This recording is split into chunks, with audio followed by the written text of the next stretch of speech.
European চ্যাম্পিয়নশিপে নিষ্প্রভ থাকলেও UEFA Nations লিগের শুরুতেই দুটি ছড়ালেন ক্রিস্টিয়ানো রোনালদো। পেশাদার ক্যারিয়ারের ৯তম গোল করে ইতিহাসের পাতায় নাম লেখালেন ৩৯ বছর বয়সী এ তারকা।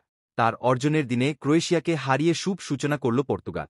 লিসবনে বৃহস্পতিবার রাতে এ লিগের ১ নম্বর গ্রুপের ম্যাচে ক্রোয়েশিয়াকে ২-১ গোলে হারিয়েছে পর্তুগাল। দলের হয়ে একটি করে গোল করেছেন রোনালদো ও দিয়েগো দালত। পর্তুগাল যে গোলটি হজম করেছে সেটাও দালতের আত্মঘাত। সাম্প্রতিক সময়ে ইউরোপের পরাশক্তি হয়ে উঠেছে ক্রোয়েশিয়া। তবে এদিন শুরুতেই গোল হজমের ভার নিতে পারেননি লুকা মদ্রিচেরা। ম্যাচ শুরুর ৭ম মিনিটেই পর্তুগিজদের এগিয়ে দেন দালত। প্রতিপক্ষের চ্যালেঞ্জের মুখে ফের্নান্দেসের থ্রু বল বক্সে নিয়ন্ত্রণে নেন দালত।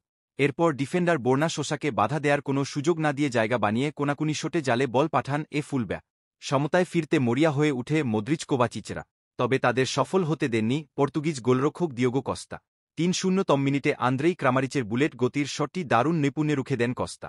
এর ৪ মিনিট পর উল্টো দ্বিতীয় গোলটিও হজম করে নেয় ক্রোয়াটরা। দূর থেকে ৬ গজ বক্সে ক্রস বাড়ান নুনো মেন্দেস। বলের ওপর তীক্ষ্ণ নজর রেখে প্রতিপক্ষের ২ খেলোয়াড়ের মধ্যে দিয়ে এগিয়ে ভলিতে ঠিকানা খুঁজে নেন রোনালদো। তাতে অনন্য মাইলফলকে নাম লেখান তিনি। ক্লাব ও জাতীয় দল মিলিয়ে ক্যারিয়ারের ৯তম গোলটি করেন তিনি।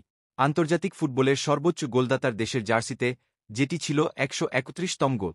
২-১ গোলে এগিয়ে যাওয়ার আনন্দের মাঝেই হঠাৎ বিষাদের স্বাদ দেন দালত। প্রতিপক্ষের একটি আক্রমণ রুখতে গিয়ে নিজেদের জালেই বল ঠেলে দেন তিনি। বিরতির পর দুদলি আক্রমণপাল্টা আক্রমণ চালিয়ে যা। তবে দ্বিতীয়ার্ধে কেউই আর সফলতার মুখ দেখেনি। একটি সুযোগ হাতছাড়া করেন রোনালদো। তাকে নির্ধারিত সময়ের ২ মিনিট বাকি থাকতে তুলে নেন কোচ।